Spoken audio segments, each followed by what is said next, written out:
জীবনে চলতে চলতে আমরা অনেক স্বপ্ন দেখি। জীবনটাকে এক স্বপ্নের মধ্যে কল্পনা করতে ভালোবাসি, কিন্তু অনেক সময় প্রত্যাশাগুলো হতাশার চাদরে হারিয়ে যায়।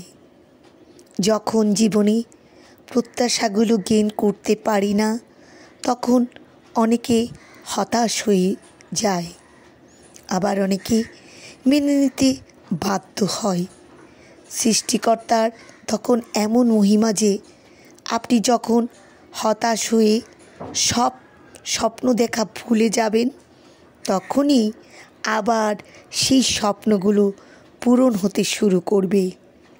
হতাশা থেকে প্রাপ্তিগুলো অনেক আনন্দের হয়। এই প্রাপ্তিতে যে কি এক সুখ অনুভব হয়, তা যে পায় সেই বোঝে। একটা কথা কি জানেন, স্বপ্ন যদি সাথে সাথে পূরণ হয়, তখন আমরা তার মর্ম অনুধাবন করতে পারি না।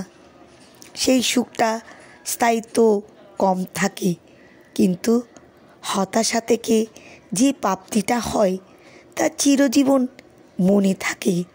ওই সুখটা দীর্ঘস্থায়ীও হয় বটে।